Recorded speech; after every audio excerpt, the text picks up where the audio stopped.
Democratic Representative Alexandria Ocasio-Cortez of New York has introduced articles of impeachment against Supreme Court Justices Samuel Alito and Clarence Thomas in the latest attack on the mostly conservative court from the left.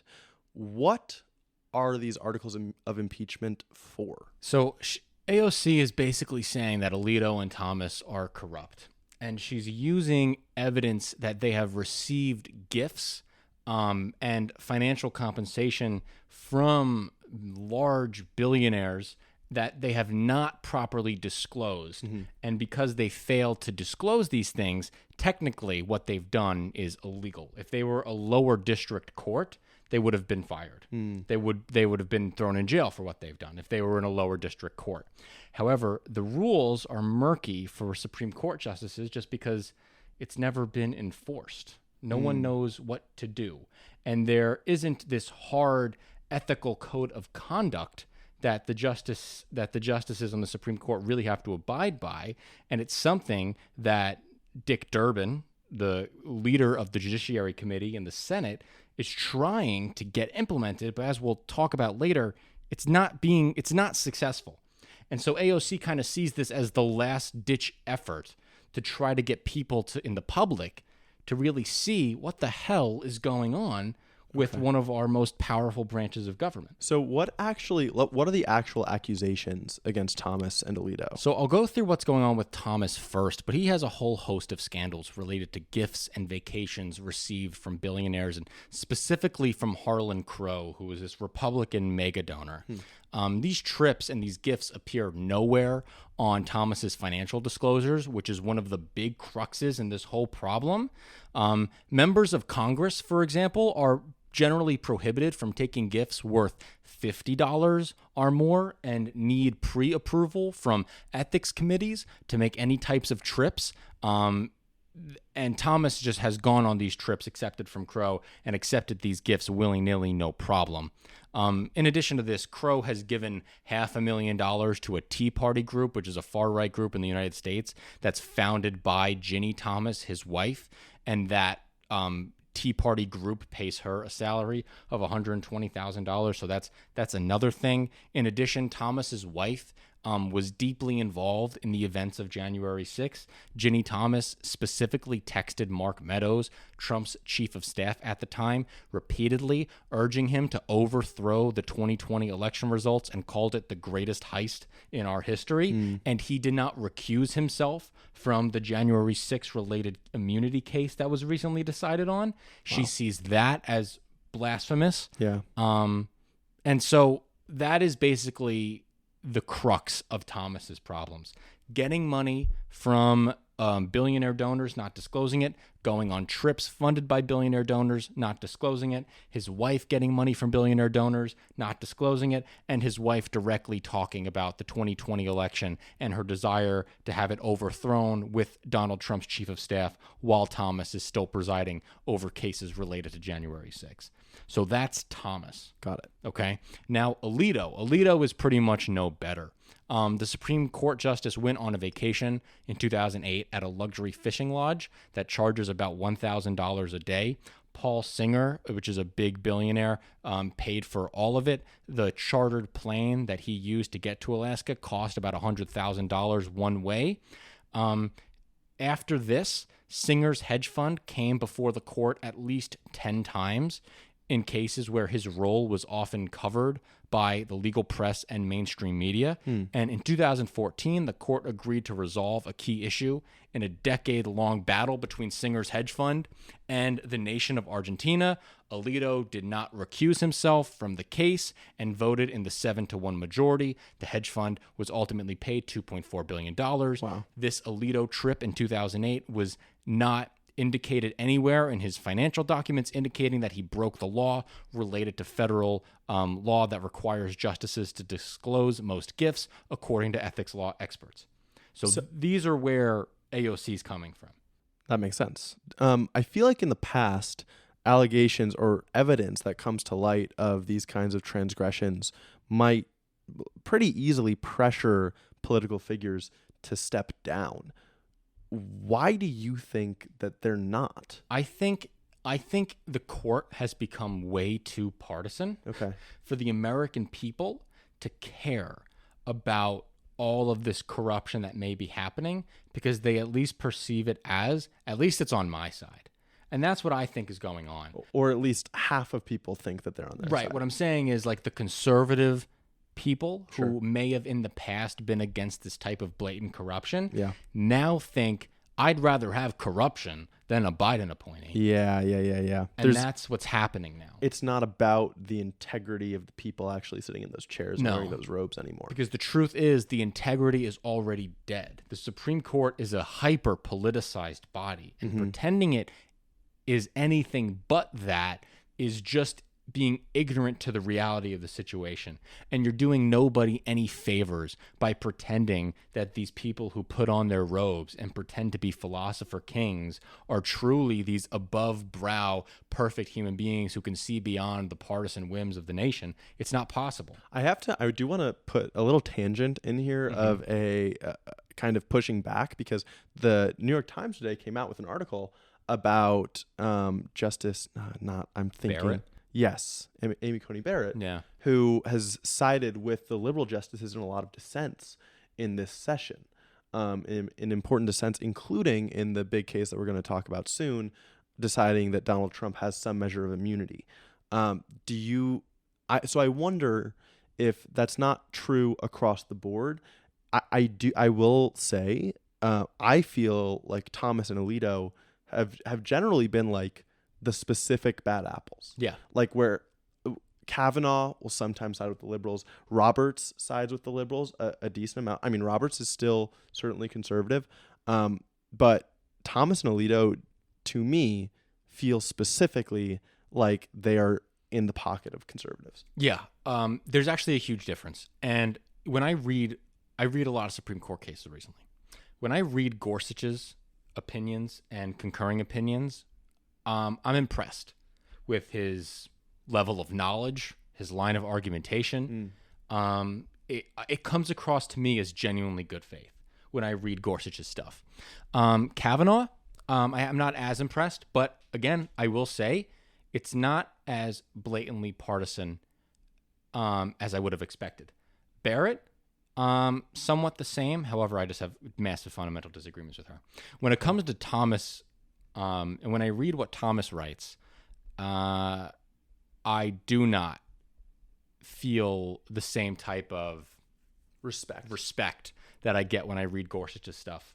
An example we'll talk about in our deep dive this week is about the overturning of the Chevron doctrine. And in Thomas's 3-page concurring opinion, he cites himself 18 times.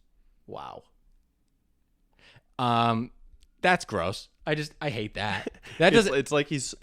That's not a cause for impeachment, but it says something about him. It's like he's stroking his own ego in his Supreme Court decisions. So I will say that Amy Coney Barrett, there are bright spots in some of the opinions she writes for sure. But at the end of the day, that did not stop her from overturning Chevron. It did not stop her from giving Trump immunity. She still voted for immunity. It did not stop her from limiting the power of federal agencies to hand out civil penalties. It did not stop her from writing the majority opinion, increasing eliminating the statute of limitation for federal agency regulation.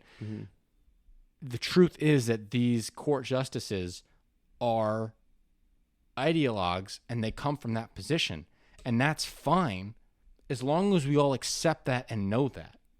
That's where I'm coming from. That's how I view it. It's okay that these justices are ideologues and partisan. That's fine, but let's all know that and not pretend that it's anything different. That's kind of my thing. And when I say partisan, I don't necessarily mean capital R Republican or capital D Democrat. I mean they have political opinions that's driving their decisions. Do you know what I mean? I do. I definitely know what you mean, but I am not sure whether I think there's value in continuing to try to make the Supreme Court seats nonpartisan. There is no value in making them nonpartisan. No, I'm not confident in that. That's the thing. I'm not convinced either way. Oh, okay. Yes. I'm not sure about that yet. Okay. Because at least theoretically, there's enormous value in having them be nonpartisan, in having it be like the laws are the laws that were created in partisan ways. And then because these are people that are appointed for life and not voted on, they are the ones who simply try to interpret the law in the way that they expect Congress to have most meant it to be applied. I get that, but you don't think that's broken yet? I think it is. I think it might be broken, but I also think the vestiges of perception that the court is nonpartisan are the only way that it is being kept somewhat nonpartisan.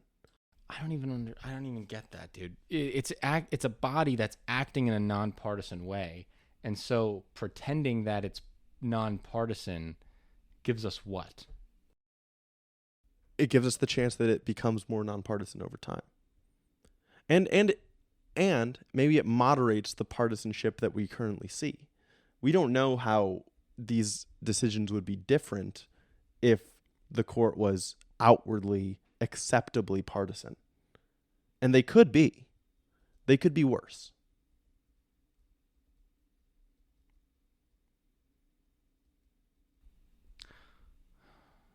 I don't see how we can look back on 2015, 2016, Republicans refusing to have hearings on Obama's Supreme Court appointee, refusing to accept that, keeping the seat open for a year. But that was Congress doing partisan things that we would expect Congress to do because Congress is a partisan body. Right. But that's not the Supreme Court being partisan in their decisions. But wait, no. When you say Congress being partisan in their decisions, you don't think that's informed by the nature in which they get appointed? No, I think that informs Congress's partisanship. No. I think I see what you're saying, that it indicates that the Supreme Court is also partisan. Right. Because they're holding out on nominating justices until a different president gets in. Correct. I do see that. But I think every layer matters here. I don't think it's black and white. I don't think it's partisan or not. I think there are levels of partisanship. I think they could have gone a lot farther in the Trump immunity case, for example, and said, we actually just want Trump to be immune because we're partisans, because we're Republicans, and that is in our interest. But they didn't do that. They had a lot of decent, at least, reasoning as far as why it makes sense for certain presidential official acts to not be open to prosecution, right? So, I think it's clear that even though a lot of the results that we're getting might make Democrats discontent, including me and you, it doesn't mean that the court is 100% partisan. Well, doesn't it break your whole motto when we have Alito and Thomas getting donations and vacations specifically from Republican mega donors? No, because they're 2 of 7. Or they're 2 of 6. 2 of 9? 2 of 9. Oh, yeah. Okay, so you mean out of all of them. Exactly. Yeah. And that's part of what I'm saying, is the idea that the court is supposed to be nonpartisan, I think, reigns in at least some of the other 7, including Roberts. I think Roberts does care a lot about trying to appear like his arguments have merit and that he's not a pure partisan. You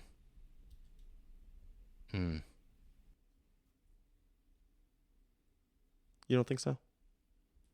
You don't think they care about the perception of their position at all? Roberts cares about the perception, but what I'm saying is it's only a perception, and that's all it is. It's I think it's only a perception because it's a perception that is upheld by the decisions he makes, or the decisions he writes, the votes that he casts. I think there's a reason we don't perceive Roberts the same way we perceive Alito and Thomas. There is a difference. I get that, but they vote the same way 98% of the time. That's not true. They vote the same way, 70. They vote the same way 80% of the time, more often than not. Roberts and Thomas and Alito. I guess we could check that, but it's certainly not 98% of the time. Maybe it's 80, but I don't think the votes fall 6-3 along partisan lines exactly as often as we are. That is undeniably true. Yeah. The vast majority of Supreme Court cases we never hear about, and they're basically unanimous. Yeah. Okay. Yes. Exactly. But that's not the stuff that we're really talking about here. When we look at the decisive cases, all right, that matter, that are of importance. But even cases that matter. I mean, we read a whole book about this, and often some of the cases did fall exactly along partisan lines, but a lot of times certain justices flipped on different sides. Yeah. There's a case that was recently overturned, or a case where a similar case is now going to come up about the 10 Commandments that were that are required to be put in classrooms in Louisiana, a new law that the state just passed. There was a Supreme Court decision on a law that was almost exactly the same in the 80s, a law that Kentucky tried to pass, and the Supreme Court struck it down 5-4 when the court was at least 5 Republican justices, 5 conservative religious justices versus 4 liberals. I know, but you're using... And that's an important one. Yeah, but you're using the exception to try to define the rule here, and I think that's what's happening, because... I just don't think that we, either of us, have any idea what the exception versus what the rule What do you think what do you think would have to happen for it to be described as partisan? So what I'm saying it's obviously partisan. What I say it's obviously partisan is the political process to get them appointed has become deeply partisan. Yes, deeply partisan. That's the process of getting them in. Second, we have 2 of them who are blatantly getting money from the right-wing mega donors. Okay. 3, they all come from the Federalist Society, which is a group that breeds these type of conservative justices specifically for this purpose. 4, when Donald Trump was running for president, he presided a list of people that he would appoint, indicating that when he appoints them, it's a political thing that you're choosing to vote me in, so I'll appoint these people. And then so those 4, like, what else do I need to show for it to be partisan? Well, I think taking the example of Coney Barrett writing decisions or voting with the liberals on multiple occasions, despite being appointed by Trump, who you're now using as an example of why the justices are so partisan, shows that even though they are appointed by partisan elected figures and voted on by them, does not mean that they can be trusted or are in their pocket to vote along the interests of the party that appointed them every time a case is presented to them, or in all decisive cases that are presented to them.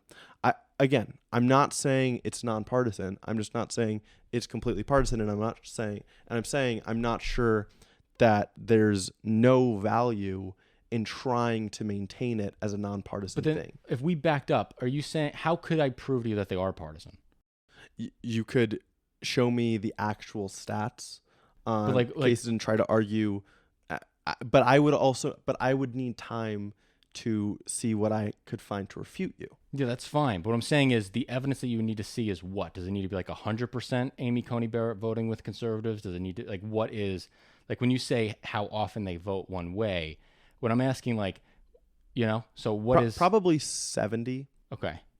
65, 70 would be a line that... Okay. Yeah, that convinced me. Okay. Yeah. Okay. Like Alito, I read an article that Alito votes for the conservatives like 100% of the time, that it's not unanimous. Right. I'm convinced. But I don't know if that's the case for all of them, and maybe the idea that the court is nonpartisan is the only thing that's preventing it from being that way for all of them. I'm just a little bit more skeptical of the idea of throwing it out just like that. Anyways, we should get back to the story, which is that AOC's impeachment isn't going to go anywhere, but this might be important for some other reason. Yeah, I mean, so when I think about the other reasons, is I think it's important that the American people are fully aware about what's going on with the court. I think some of the most that it is a clown show. Yeah, some of the most important stuff going on in the United States and the changes to our government is coming from this body, and attacking the structure and the legitimacy of it is going to be necessary in the coming years to undo the stuff that they've done.